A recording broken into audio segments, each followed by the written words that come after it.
कैसे हो आप सभी। उम्मीद करते हैं कि आप सभी लोग बेहतर होंगे। आज हम लोग क्लास 8 मैथमेटिक्स के इस वीडियो में एमसीक्यूज के बेसिस पे कुछ इंपॉर्टेंट क्वेश्चन को सॉल्व करेंगे। प्रॉब्लम्स को कैसे सॉल्व करना है, उसका स्टेप बाय स्टेप क्या तरीका होगा, आपको इस वीडियो में पूरी डिटेल जानकारी दी जाएगी। तो वीडियो को पूरा देखिएगा ताकि चीज़ों को आप बेहतर ढंग से आप समझ सकें। यहाँ पे जो ये प्रॉब्लम जो देख रहे हो ना, ये एक्सपोनेंट के बेसिस पे है। तो यहाँ पे आपको क्या पता करना है कि x की वैल्यू आप क्या रखोगे कि ये आपको रिजल्ट 6 आपको मिलेगा। और आपके पास 4 ऑप्शंस हैं। तो कैसे करना है इसे आप देखिए। जो इन्फॉर्मेशन दी गई है इसको आप लिख लो। 2⁻³ - 1 + 10। अब देखो ये डिवीजन का सिंबल है तो आप अपान का साइन लगा दीजिए। 7 = 6 लिख लीजिए। अब यहाँ पे देखो, जब आप इस 7 को यहाँ से हटा करके इधर लाओगे ना, तो चूंकि ये डिवाइडेशन से कनेक्टेड है, इधर आने पे क्या हो जाएगा, ये मल्टीप्लाई हो जाएगा। तो इसको लिख सकते हैं क्या, 2⁻³ - 1 + 10। और ये जब मल्टीप्लाई हुआ तो ये हो जाएगा आपका 42। आई होप आपको इतनी चीज़ समझ में आ गई होगी।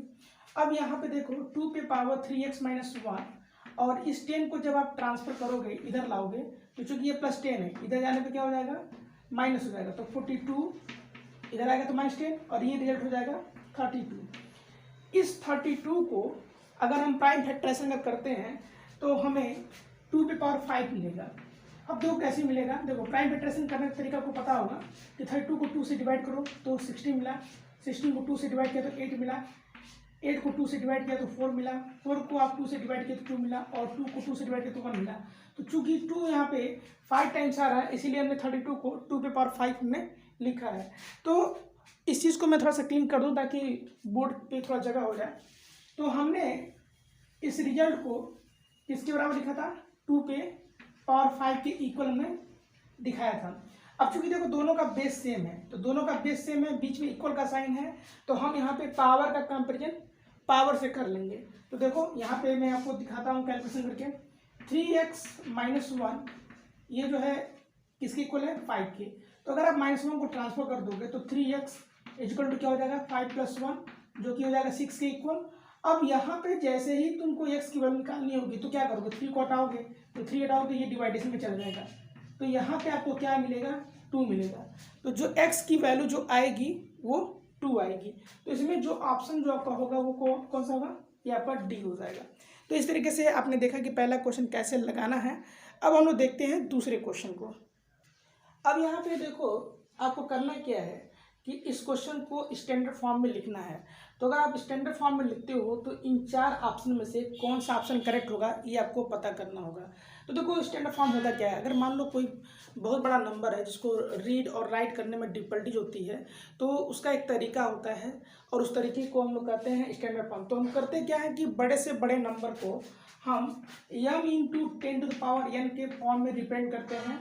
ध्यान ये रखना है कि जो m की जो वैल्यू जो होनी चाहिए या ये 1 और 10 के बीच में होना चाहिए, या तो 1 हो, ठीक है, या तो वैल्यू 1 से बड़ी हो लेकिन अंडर 10 होना चाहिए। और यहाँ पे जो n का जो रिजल्ट होना चाहिए वो एक पॉजिटिव इंटीजर होना चाहिए यहाँ पे, ठीक है।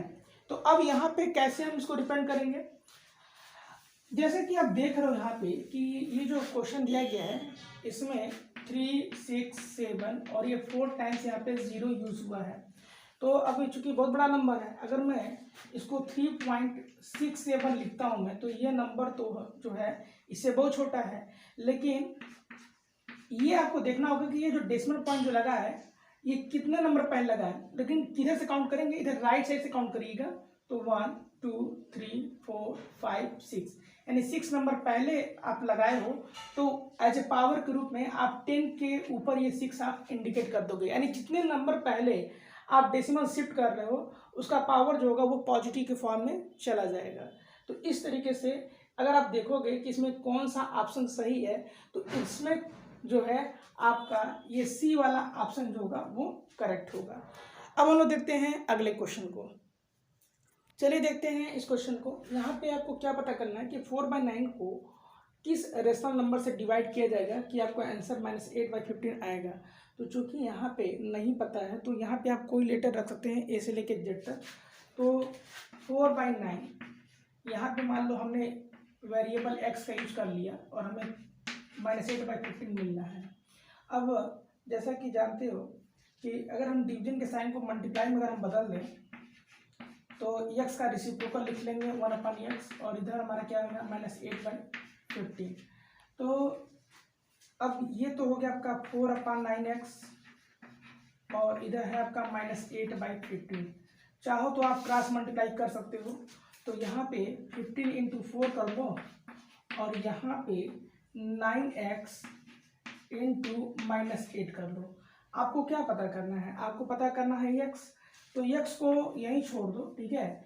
और यहाँ पे जब आप 9 और 8 को जब हटाओगे तो इधर ये डिवीजन साइन में डिवीजन फॉर्मेट में चला जाएगा, तो 9 आएगा तो नीचे डिवाइडेशन में चला जाएगा और -8 भी आएगा तो यहाँ पे डिवीजन के फॉर्म में ही आएगा, क्योंकि इनके बीच में मल्टीप्लिकेशन का साइन ही कनेक्टेड है। तो अब यहाँ पे देखो थोड़ा सा छोटा कर लेते हैं। यहाँ पे देखो 4 1 जब 4 मिलता है और इसको अगर आप सॉल्व करते हो तो यहाँ पे आपका मिल जाएगा -2, यानी 4 के टेबल में आपका 4 आता ही है और 8 आता ही है, तो 4 1 4। अब चूंकि ये वैल्यू निगेटिव में, इसलिए इसका आंसर माइनस में ही आपका जाएगा। अब यहाँ पे देखो 3 5 जा 15 और 3 3 जा 9, तो यहाँ पे क्या बच रहा है 5 × 1 और 3 × -2 = x। इसको अगर हम कैलकुलेट करते हैं तो हमें x की वैल्यू मिलती है 5/-6। अब हम ऑप्शन में आते हैं, देखते हैं कि कौन सा ऑप्शन हमारा करेक्ट है। तो यहाँ पे डी वाला ऑप्शन यहाँ पे करेक्ट होगा, जिसका रिजल्ट है -5/6। अगर आपको क्लास 8 से रिलेटेड और भी वीडियोस देखनी है तो डिस्क्रिप्शन बॉक्स को खोल लीजिए, वहाँ पे मैंने 8 से रिलेटेड इंपॉर्टेंट चैप्टर्स के जो प्लेलिस्ट के जो लिंक हैं दे दिए हैं। बस आपको लिंक पे क्लिक करना है और उन वीडियोस तक आप आसानी से पहुँच जाएंगे। तो चलिए देखते हैं अगले क्वेश्चन को। अब जरा इस क्वेश्चन को देखिए, यहाँ पे आपको क्या करना है कि ये दो रेशनल नंबर दिए गए हैं, एक रेशनल नंबर -2/3 है और दूसरा 1/4 है, और आपको क्या पता करना है कि एक रेशनल नंबर जो इनके बीच का हो। तो देखो अगर कोई दो रेशनल नंबर दिए गए हैं और उनका बीच का एक रेशनल नंबर निकालना है तो उसका एक तरीका है। मान लो कि अगर पहला रेशनल नंबर ए है और दूसरा रेशनल नंबर बी है और इनके बीच का निकालना है, तो आप क्या करिएगा कि इस रेशनल नंबर पहले वाले को और दूसरे वाले को क्या करिएगा, पहले ऐड कर लीजिएगा और ऐड करने के बाद बाहर आप 1/2 से मल्टीप्लाई कर दीजिएगा। तो जब ये प्रोसेस करेंगे तो आपको इनका बीच का रेशनल नंबर आपको मिल जाएगा। तो अब यही कॉन्सेप्ट जो है हम लोग यहाँ पे लगाएंगे। तो जो रेशनल नंबर दिया गया है -2/3, इसको लीजिए और ये 1/4, इनको आप दोनों को ऐड कर लो और बाहर आप 1/2 से मल्टीप्लाई कर दो।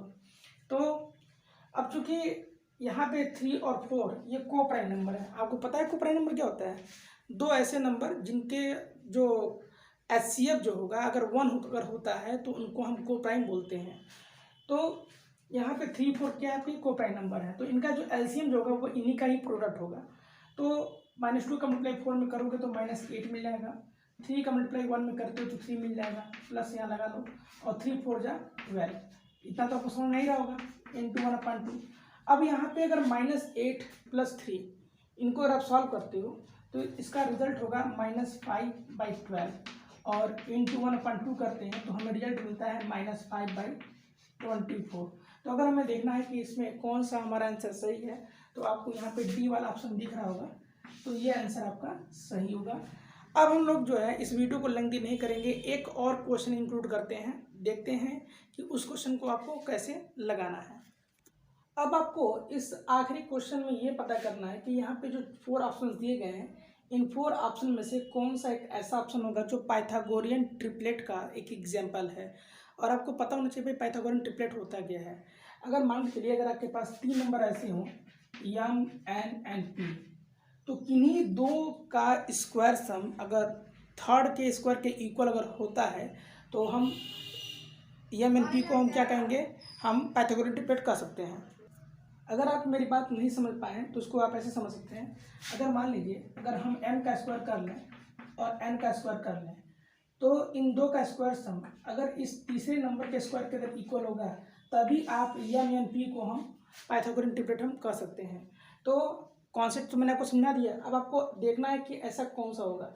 अगर आप ए वाला ऑप्शन चूज करते हो, ठीक है, जिसमें 2 का स्क्वायर लिया 3 का स्क्वायर लिया, तो आपको देखना है कि क्या ये 5 के स्क्वायर के इक्वल होगा।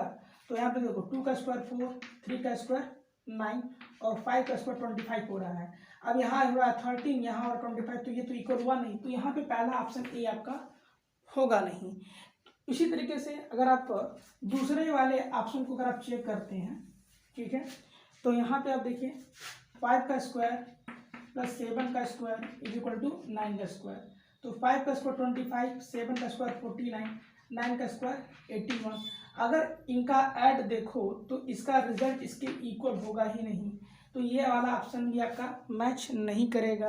अब आपको देखना है कि सी और डी में से कौन सा ऑप्शन सही हो सकता है, ठीक है। इसमें आप तुक्का नहीं लगाइएगा। तो यहाँ पे अगर आप सी का करते हैं तो 6 का स्क्वायर प्लस 9 का स्क्वायर और 11 का स्क्वायर। 6 का स्क्वायर 36 होता है, 9 का स्क्वायर 81 होता है और 11 का स्क्वायर 121 होता है। और यहाँ पे भी इसका जो सम जो होगा वो इसके इक्वल नहीं आएगा, तो ये वाला ऑप्शन भी नहीं मैच कर रहा है। तो ज़रा इस वाले फाइनल वाले को देख लीजिए। तो 8 का स्क्वायर प्लस 15 का स्क्वायर इज इक्वल टू 17 का स्क्वायर। 8 का स्क्वायर 64 होता है, 15 का स्क्वायर 225 होता है और 17 का स्क्वायर 289 होता है। तो अगर आपको स्क्वायर अच्छे तरीके से पता है तो आप कैलकुलेशन थोड़ा जल्दी कर लेंगे। अब जरा यहाँ पे देखो, इनका अगर हम ऐड करते हैं तो यहाँ पे देखो इन दोनों का सम जो है 289 के इक्वल है, इसीलिए इसमें ऑप्शन डी जो है पाइथागोरन ट्रिपलेट का एक एग्जाम्पल है। तो अगर आपको ये वीडियो अच्छी लगी है तो दोस्तों को भी ज़्यादा से ज़्यादा शेयर करें। मिलते हैं नेक्स्ट वीडियो में, तब तक के लिए अपना ख्याल रखें, हंसते रहें और मुस्कुराते रहें। जय हिंद, जय भारत।